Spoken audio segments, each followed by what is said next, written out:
Bon, Damien, dis-nous un petit peu depuis quand tu es arrivé sur les îles britanniques et plus particulièrement à Weymouth, parce que tu n'es pas encore à Londres. Oui, exactement. Et je suis arrivé en Angleterre il y a une semaine exactement, à Weymouth, donc sur le site où va se dérouler les épreuves de la voile. Donc j'ai souhaité moi arriver un petit peu plus tôt pour pouvoir déjà m'entraîner sur place. Et puis en voile, on doit quand même amener tout notre matériel, que ce soit le bateau, les voiles, etc. Donc pour que tout ça se passe bien, on a souhaité vraiment arriver assez tôt. Tout est arrivé, c'est bon, en bon état? Tout est arrivé en bon état. Moi, ça fait 5 jours que je m'entraîne du coup sur le plan d'eau et tout se passe très bien. Bon, mis à part le mauvais temps qui règne depuis 3 jours, mais c'est quand même en voie d'amélioration. Ça, c'est l'Angleterre. Hein. Le planning, justement, depuis que tu es arrivé, c'est quoi une journée de Damien Séguin?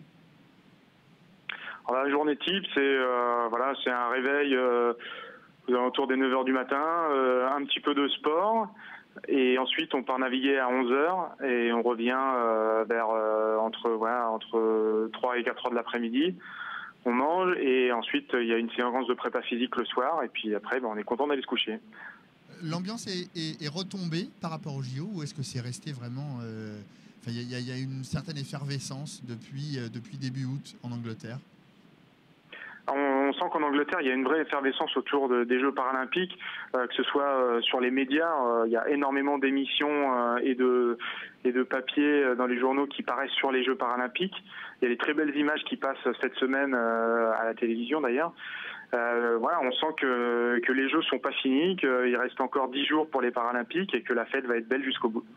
Alors justement, tu vas être porte-drapeau de la délégation française pour la première fois. Pour la première fois, c'est un voileux aussi qui va être porte-drapeau. Quand on s'est vu il y a un mois et demi, tu me disais oui, c'est quelque chose de bien. Mais là, maintenant que c'est à 2 jours de cette cérémonie d'ouverture, comment tu te sens? Dis-nous franchement, au fond de toi-même. C'est quelque chose. On a envie de verser une petite larme un peu là?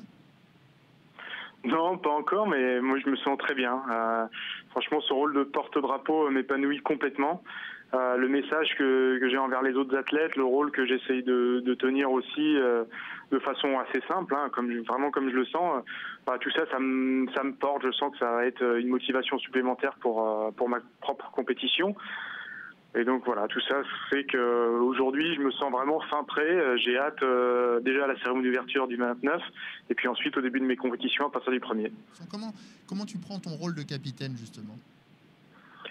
Moi, je l'ai pris de façon très simple. Je ne joue pas au capitaine. J'essaye d'être le capitaine comme moi j'ai envie de l'être. Et je vois que ça passe vraiment très bien auprès des autres athlètes. J'ai essayé d'être présent au maximum, d'échanger avec eux, d'aller les voir dans leur discipline déjà sur le stage de regroupement à Lille où on était présent toute la délégation. Ensuite, la particularité de la voile, c'est qu'on va être un petit peu éloigné du village olympique, mais voilà, je sais que quand ils sont rentrés dans le village olympique à Londres, moi j'avais préparé une lettre que tous les athlètes ont eue déjà, donc j'ai eu pas mal de retours assez positifs là-dessus. Donc voilà, moi j'essaye de tenir mon rôle au maximum, d'essayer de fédérer tout le monde autour d'un esprit équipe de France, qu'on puisse se soutenir les uns les autres. Et apparemment, ça a l'air d'être quelque chose d'un petit peu nouveau dans ce rôle de capitaine.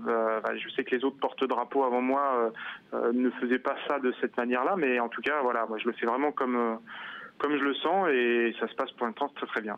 Alors toi, tu es plus or, argent ou bronze? Je pense forcément sur l'or. J'avais obtenu cette belle médaille à Athènes, j'ai eu l'argent à Pékin et j'ai vraiment tout mis en œuvre depuis ces 2 dernières années pour pouvoir venir chercher l'or à Londres. Mais je sais aussi que cette compétition, elle est vraiment particulière et que tout le monde veut une médaille, donc ça va être difficile d'aller chercher une médaille d'or, mais c'est pas impossible. En tout cas, moi j'ai tout fait pour et c'est aussi pour ça que j'ai hâte que ça commence. Tu auras l'aide du petit cochon? Il est bien sur le devant de ton bateau, le petit cochon? Oui, il n'est pas devant, il est à l'intérieur du bateau. Donc il est là, il n'y a pas de problème. Toute la famille Séguin est réunie autour du petit cochon pour que ça marche le mieux possible. T'en ramèneras un en cas de victoire d'ailleurs? Un nouveau petit cochon, tu garderas le même? Je sais pas, j'ai l'habitude d'en changer régulièrement. Donc on verra bien.